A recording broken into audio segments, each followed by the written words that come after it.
What's going on, everybody? Judd here with Asphalt Kingdom, and do I ever have a wonderful treat here today? I've got not just a great guy that I met, but now turning into a brother, where we're able to pick up the phone, we're able to speak, and really have a personal relationship as well. And that's one of the things that I know we're going to definitely chat more about through this conversation. But I am excited to introduce you to Mr. William Stewart from Asphalt Pro. Thank you so much for being here, Chip. I know everybody calls you Chip. Thanks for being here, brother. I appreciate the opportunity to be here. Awesome. And you're located in Silver Springs, Florida, correct? Right. We're a little bit off of Silver Springs. It's Astor, Florida. We're right on the St. Johns, halfway between Ocala and Daytona Beach.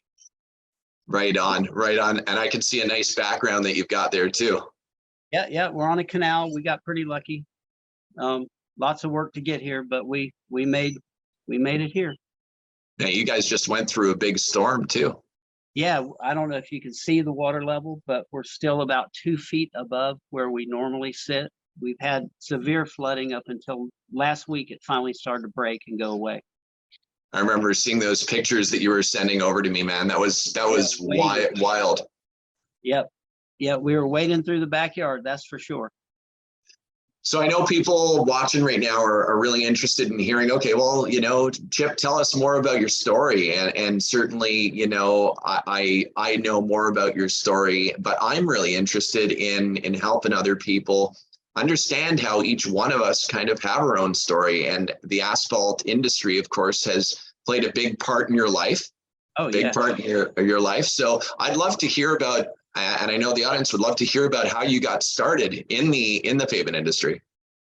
Well, I got started by mistake. I was a landscape contractor doing maintenance for a pretty good sized shopping center company, and I had a friend who bought a seal coating company.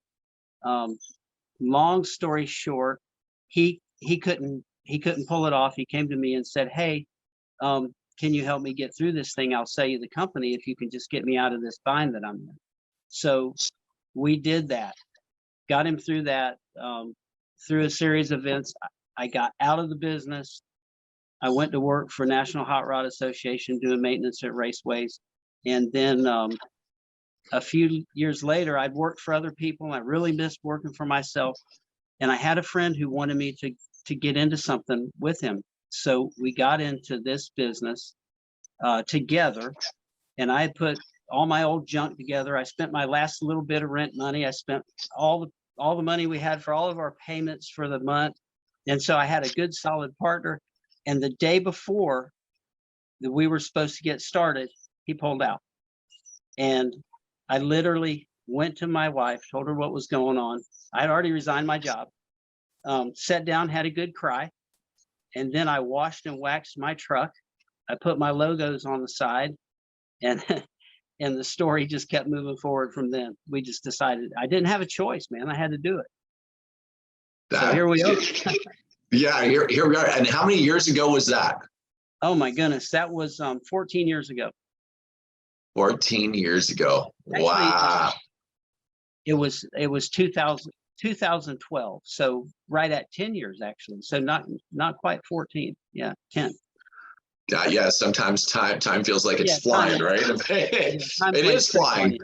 It is flying. And so let me ask you, like, as somebody who is getting into the industry kind of by mistake, what was one of the key things that made you decide to truly move forward in this industry? Like, what was one of the key factors, you would say? I enjoyed the personal gratification of completing a job. And I mean, going from something that just looked raggedy and terrible to something that looked like new. There was a great deal of personal satisfaction in that. And of course, I'd worked for enough people along the way. I didn't really feel like I was getting paid quite what I was worth. And the money at the end of the job was definitely a motivating factor. No question about it. And then the relationships along the way. Most everybody we've ever worked for has become a permanent client, and a lot of them have become friends. So that's all that That's together. awesome, man. So when you collaborated, and I know you're outside a lot, so working outdoors too is probably another factor for you. Would you agree? I love the outdoors. I have trouble being inside. I'm out on my porch right now. I could be in the air conditioning, but I'm outside. So I mean, Chip, you have obviously built a great life for yourself, man. I mean, and so I know a lot of people when they're thinking about the pavement industry, they're thinking about, whether or not you can make money in the industry. And I know it's a big challenge for a lot of people that we start out in the business is they're like, well, a lot of the time it seems too good to be true.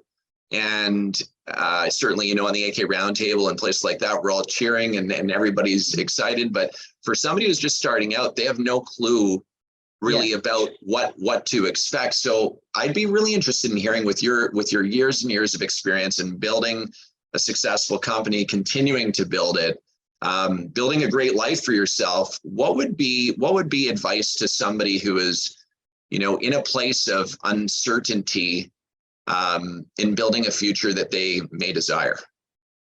Well, I think one thing is never stop moving forward and don't be afraid to knock on a new door. Knock on doors. Look at rotten pavement and have a conversation with somebody. Make a friend. You're like the guy with jumper cables when somebody's broken down on the side of the road. They just need to know you got jumper cables and you can help them. And I use that analogy a couple of times talking with other people. It's once people know what you can give, the value you can add to their property, eliminate liabilities, you make a property look great, and you just sell on that. And for me, it came really easy, So unfortunately, I jumped, out of the frying pan into the fire, and I didn't have a choice. I just had to go. If you let enough people know you're doing something, you get one or two. We work a lot with building contractors, commercial parking lot building contractors. So I have this influx of work all the time. All it takes is one good client and you're off and running. So it's definitely not impossible. It's always good to plan ahead, have a game plan, have a course of action. Know that if you're going to jump into it, I didn't. I had no parachute. I had to fly. But if you can put together a little bit of a parachute and you're that kind of person and plan it, that's probably really good. But at the same time, you can definitely make it happen. There's enough stuff going on regularly that once you get a few people under your belt that use your services and trust you, it's the sky's the limit. We have more work right now than we can literally do. I know. I've heard you tell me. and you also closed one of the biggest deals in the history of the company. Yeah, well, that was incredible. Due to some great associations that I have. Just even when you get to a certain level, you do have your feelings that maybe you have a shortcoming, but then when you talk to the people around you that say, "Hey, man, you can do it," then you start to believe, yeah, you can do it. So you can do it. So this is interesting because I know certainly for myself, a lot has changed in the last little bit of my life, a lot. Yeah. And, we went through a pandemic where basically people were kind of, masked, so to speak, and you were kind of alone during this period. And I'm speaking to I'm speaking to people watching, I'm speaking to us, like, the feeling of being really alone and secluded and just kind of uncertain about what's ahead was something that was really, really challenging, I think, for a lot of people. Yes. And so one of the things that has helped me so very much, especially lately more than ever, is the feeling of not being alone anymore, like feeling like I'm in the fog and feeling like I may not have the support or the energy that I need to be able to power forward. And today, with things like the AK Roundtable and the people that we are meeting and introducing through our networks, really have provided me with the feeling of feeling unstoppable. Yeah. And I know you're nodding your head to this because you and I speak about this often, but for people watching, I hope that you can hear from Chip and from me that the sincerity in what it is that we do as leaders in the industry, as people who truly are interested in being a lighthouse for you, is that it's not about the equipment and supplies. That's not where the success comes from. Yeah. The success comes from being a part of a community that has this positive energy with the framework and the tools that essentially allow you to build an unstoppable future. And so, Chip, I want to hear a little bit about, and I know that people do hear from you about what we're speaking about right now. Well, basically, it's the association of the people involved, not just AK Roundtable, but there's some other people out there that are really fantastic people. That's how Judd and I got to meet. And I came to the association in kind of a down point. We'd come through the pandemic. We'd not due to anything that we did wrong, but we lost around a third of our business for 2 years running. We had some huge clients that just shut down. They just quit. And then, labor's been a bit of a problem. So I was feeling very alone and very down. And so in the last, what's it been, 6-8 months, we've had this association, Judd and I and Brian Hess and some other really good people, Jeremy Stample, Tim Smith, just people I talk to on a regular basis that really help me. And now I get a chance to talk to people like Garrett and Jeanette and help them propel forward.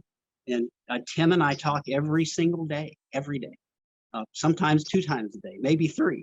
So I've got a guy who's doing what I'm doing, and I can call him up and say, hey man, I'm having problems with this. What do you think? And he'll have an answer. It may not work in my region, but it's it's something to start with. It's a sounding board. It's an idea. But more often than not, I'll call Tim, and we've gone through the same problems, and we figured it out maybe different ways, but many times the same way. And it's just great to have somebody you can call and say, hey, here I am stuck. Even at this stage, I don't know what I'm doing. Help me out. And so, yeah, there's a lot of help out there. And this big job that Judd was speaking of, we did as a partnership deal with 2 companies in North Carolina who helped me as if I were related to them. And all it was a matter of making a phone call, talking to these guys, meeting them on site, gaining some trust. And they literally started this huge job with no deposit, no contract. It was a handshake. And I couldn't have asked for better people to help me through the job. Project manager was just blown away by what we were able to do for him. And all I did was tell everybody, don't worry about it. We'll get through it. We'll make it happen by your deadline, no problem. But we need to get started right now. So what's your answer? Do we go or do we wait? And yeah, with the people are just amazing. Yeah, they are amazing. And certainly that's, I literally reflect on the success that we have daily. Mm-hmm. And the success that we have daily comes from truly helping people to be more successful and feel stronger. And I think that's an interesting thing, because a lot of us go through life not really knowing our purpose. Like I speak about that often, is we don't necessarily know why we're serving this life. And some of us have, some of us spend more time believing in what it is that we believe in, and some of us don't, and don't have a belief other than, well, I'm just here I'm just here, and I'm just here to make money and provide and to make sure that my kids grow up and my wife's happy or my husband's happy, and really just kind of in a place where I'm just spending time, looking at the time just roll by. Mm-hmm. I personally can't do that. There needs to be more than that. There's something so much bigger and so much more important. And I think that really all of us are here for a purpose. Right. Yeah. Yeah. We talked about that a lot as we got closer, and I knew I had a purpose. I just wasn't focused on it. So now I'm a little more focused on it. And I think it's much bigger than what I've even scratched on now. That it'll be a thing that'll take some meditation and some thought, but we're still moving forward anyway, without a clear plan. Well, and that's really, I think that our purpose, all of us, is to actually love each other, like to just genuinely care about your neighbor and care upon your neighbor as though, right, you would want to be cared upon. And it's like I am presently in a situation where I come every single day to my desk, and if anytime I'm working in this business environment for our industry, I'm coming to find ways to serve. How do I serve the people better? Servanthood. And so how do I solve problems? How do I give value? How do I make people feel more strength and more power? And when I'm not working and I'm out there in just, grocery shopping or going to do something with the wife, it's the same thing. And we call it, what is it that you do when you leave a shopping cart after you've loaded your car in a parking lot? Do you leave the shopping cart right there to blow in the wind and go dent somebody else's car? Or are you going to put the cart back? No way. Yeah. Right? Yeah. My dad had a thing that he did with us as kids. So whenever we camped or went on a day outing somewhere, we had to leave the place better than we found it. So that means everybody had to go find some trash and throw it away. And an interesting thing happened. All of a sudden, as a dad, I'm looking around and I see my kids picking up trash. And I'm like, what are you guys doing? Well, remember the thing with Papa Kirby? You taught it to us. And I didn't remember teaching it to them, but they sure remembered. So yeah, good thing. Good thing. Can you imagine that we have the opportunity to be able to set the example for people? And I think that that's everybody out there. We all have the opportunity to set the example, right? And so setting an example is working consistently to improve and become a better version of yourself. And then having those around you see that you're on this mission of continuously progressing and improving the best version of yourself. And so on to something good. And I'll tell you that watching, and I know I've said this, watching the transformation for you has been unbelievably incredible.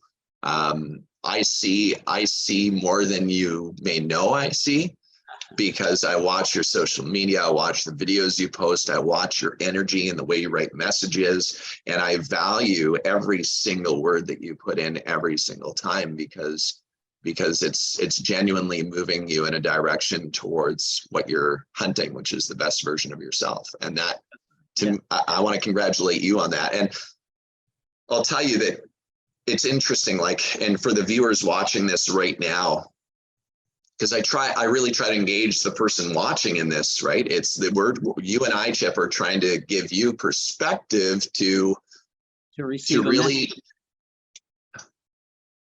a message. And that message is, no matter what you choose to do in your life, just find something that you hopefully can find purpose in, and that you can be a part of communities, and you can help people solve problems, give them the value, and really, return home and be happy. And it's not always, I say it's easy to be happy, but it's not always easy to be happy, because we're faced with adversity and challenge through our life. And so Chip, exactly. So what kind of challenge are you dealing with in your business right now? That's something that a lot of other businesses are challenged with after being in business for, the amount of time that you've been in business. Our biggest challenge right now is being able to meet the demand. We are having a very difficult time finding help. So we're just all working harder, and that'll go for a while, but we've really got to somehow buckle down and figure that out. And I haven't been able to figure it out. So I'm all ears. Somebody has a way that we can figure out the help issue. That would be wonderful. But I do have this amazing staff where everybody's working about twice as hard as what I ever expected out of them. And I'm going out there day and night as well. And I'm leading by that example. I'm not saying, hey, go work.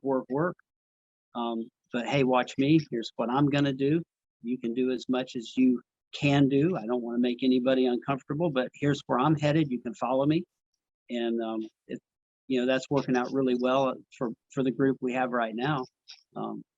And we've always got some candidates in the wings, and we're just hoping one of them comes through here soon. That's a really interesting thing too. So I know that there's common conversation about processes and standard operating procedures and making sure that teams are fully aware of what it is that needs to be rolled out, no matter who is actually involved. So if you have a team of people, I use this from Alex Hermosi as well. If you have the processes that are truly defined, then it means that you have the training platform to be able to bring new people on to follow the processes that you would like to train so that you get the result that you're looking for. A lot of companies that are growing and even starting out, they just don't take the time to define the true detailed processes of every part of the business. And that's like, when I say every part of the business, I'm talking about the marketing processes, the sales process, the in the shop processes, maintenance of vehicles, safety, in the field operations, right? And so even customer nurturing. And so those processes are ones that as business owners, we really need to take the time to detail, because when people that we might be considering putting into the chair that we desire them to be in order to thrive, they believe with more conviction that they can do it right and help the business, because they see that the time's been taken on the processes, and they now say, wow, this makes sense. And now maybe I'll give you a little bit of my suggestions about how we can maybe adjust or tweak this process to make it better. And now you have, and to me, that's something super exciting as you're growing. So do you have defined processes at Asphalt Pro? We have the standard operating procedures in the field. We've done on-the-job training for all of for sealing and striping and the things that take a little bit, and patchwork. So I teach as we're operating, and then once somebody gets to the point that they can operate on their own, they become a trainer as well. Our sales come in to the office, and then we send them out to the salesperson and the estimator to go follow up on. Normally our sales are mostly inside sales, so it's just a matter of getting them a price and getting them a contract and being able to go with that. Our equipment routine and maintenance routine is that probably suffers a little bit sometimes. That's one of the areas that we should probably be a little better, but we're a lot better than we used to be. We don't wait till it breaks all the way before we fix it. We did get a shop here recently, so now we're going to have an opportunity to do a lot more, and that's going to help us with everything, with equipment, with supplies and materials, being on hand and being able to sell also. So we're trying to get all our pricing down as low as we can so that we can be a really good place for people to come and get material. But that's brand new, so processes will have to get brought in as we go along with that. And recruitment, I probably don't have anything for recruitment other than we've been putting out ads and we've been just doing everything we can. And mostly I'm finding a family, and then they got 2 or 3 people that they know, and they'll bring some people in. And that's been the biggest part of our growth, is through people that know each other personally. But as far as going outside the family or outside the group, we've really had a hard time finding somebody that would stick, or somebody that actually was a good quality candidate to be part of our team. It's hard to find somebody to match our Yeah. group. The group is top notch, and some of the people that have come to us didn't really qualify for the work either. Interesting. And so I know that there was I had made a suggestion to focus on developing your core values in the business. Yeah. And not just developing them, but practicing them relentlessly. Mm-hmm. And that's something very fun for us, because a lot of the time it's easy for us to, say, well, I genuinely practice those every day regardless. No, there's no real need to practice them. But the reality of it is that athletes that perform like champions and win championships, they already have the natural gift of being able to play maybe, but at the end of the day, if they're not practicing exactly what moves are going to win the true championships, then maybe that athlete's going to perform with the natural abilities, but not to the full extent of if they practiced relentlessly. So that brings me to an interesting point in the conversation, because core values and recruiting and processes are all really important things that tie together. And I love that you're taking notes too. That's so awesome. I didn't know you could see that. Because no, it's great. So, well, this is what I coach as well. Like when I'm doing one-to-one coaching with our clients, the same kind of stuff we speak about. But here it is: processes, core values, culture, and recruitment. You can only recruit and hire once you have those things in place. Otherwise, you're not going to have people that will stick. Right. Because truly, do we want to put an ad out saying that we're looking for somebody that is unemployed? Or are we truly looking for somebody that has serviced us so well with another company that we truly desire that they're a part of our company, and we're willing to do what it takes to be able to sell them with belief and conviction in our business, because we have our core values and the culture and the processes so well defined that there would be no reason why this person wouldn't consider an offer from a company like Asphalt Pro. And so I hope that takeaway there is an important one, because I now see so many companies that are not putting ads out hiring anymore. They're actually going to Best Buy Electronics, or they're literally going to a restaurant, or they're going to a grocery store to speak with a floor manager, or they're literally going out on a recruitment field day. And that's what they do. Imagine what would happen if we took 4 days, and those 4 days were committed not to going out to do work, to do asphalt. It was to go out for 4 days and do nothing other than meet a total of 40 people, 10 people per day that we were going to go meet. We're going to go to a car dealership, and we were going to speak to one of the top car salesmen at the car dealership. I want to talk to the top guy here. And you have a conversation, you make a friend. What would happen? What would happen if we recruit? What would happen if we got 40 names that were possible candidates that we would call A players because they impressed the hell out of you? Could we maybe have a shot at finding one person that could be out of the 40 that might be in alignment with what it is that we're looking for, versus the ring, ring, ring. Hi, Mr. Stewart. It's Dan calling. I'm looking for a labor job. Yeah, I like it. That's a piece of gold right there. This is the kind of stuff that we speak about. And so as you're watching this video right now, this is the togetherness. This is what we speak about. It's what we jam about. We have to bring the value together into this industry to make this industry a place that's more attractive for new hires, that it's better from a price point perspective, that allows us to make more money. And it also ultimately allows us to build a life where we have a house on a canal with a houseboat, and we are excited to be the owners of our own business and proud to be the person that we are. that to me is the magic. It is. It absolutely is. And we'll go back to our core values as we look for new hire.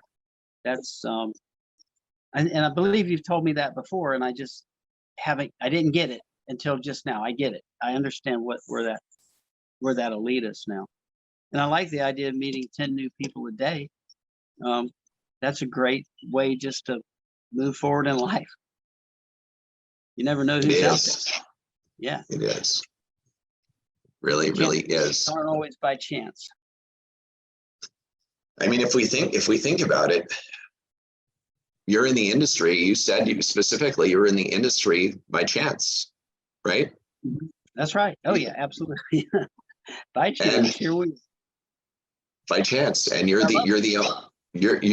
it. You're the owner of the business, and now as the owner of the business, as every single one of us, as we own our own businesses, we're going to deal with those challenges that we're going to be faced with because we want to move to a next layer of growth. That's right. And if we peel back the skin, on what the challenge is of what we want to unveil to get to where we want to go, the true thing is we just haven't taken the time to truly peel back the skin and unveil what it is that we need in order to fix the problem that we have. The wound has to be open in order to, right? And in order to move to the next thing.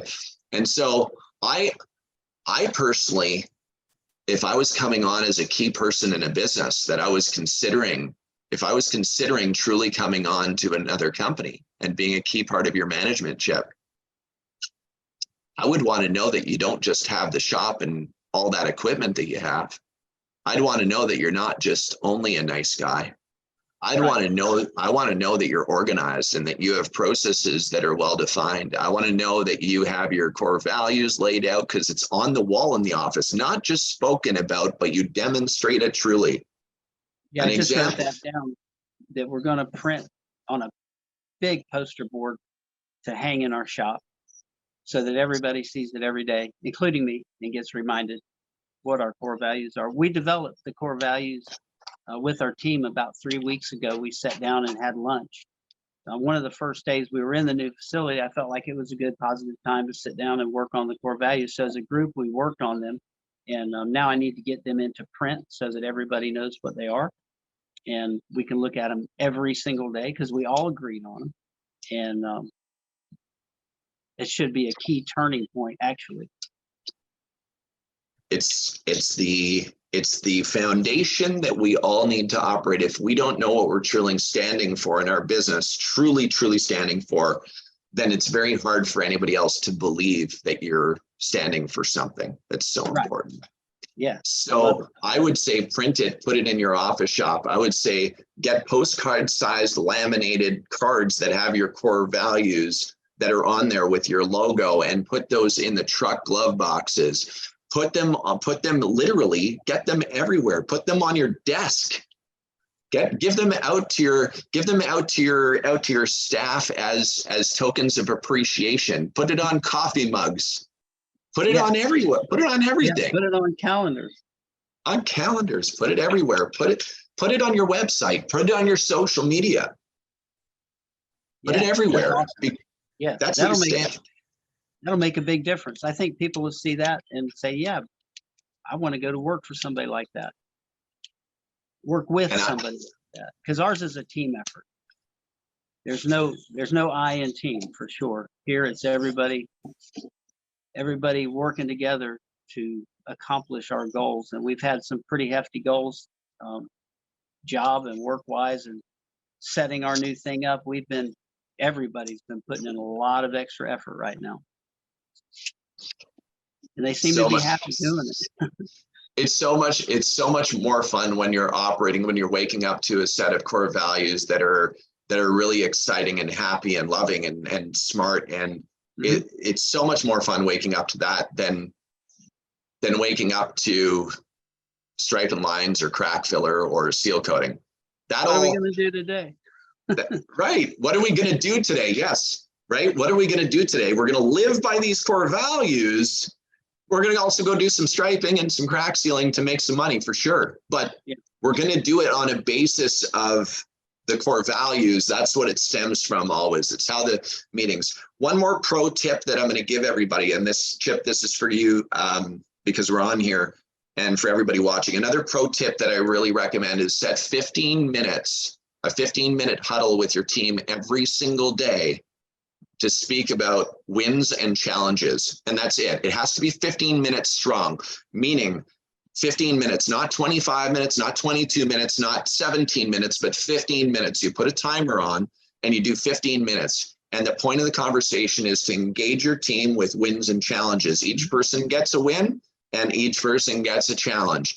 And then the challenge should be identified. The wins should be identified. So if we know what our true wins are, shouldn't that be something really incredible that we document after with the notes? And then if we know that there's a major challenge that is really causing pain, don't you think that that's another thing that we should document as well? Yeah. Then you're able to create your tasks around those two things, the winning side and the pain side, which allows you to move forward in alleviating pain and moving towards the direction of scaling and growth. But those 15-minute huddles, do it. I like it. And I think that the challenges and the pain will move from that column to the win column when you talk about it and figure it out. Yes, sir. Yep, that's where the way that circle works. Yep, it's just the way it works. And that's, to me, that's one of the things that really allows us. And I have it, by the way, I have scheduled on my calendar, because with technology today, you can schedule it in your calendar and you set it at a set date every day of the week. I know that sometimes, you know, with jobs that we have lined up or whatever it is, they can interfere. But let's face it, we can all find 15 minutes a day. Even if we're on a job or in between a job, we can find 15 minutes to hop on the phone together, to be there together as a team. I know that in the middle of the championships, whether it's the NBA finals or whatever it is, you can do a huddle. It's okay, right? Yeah.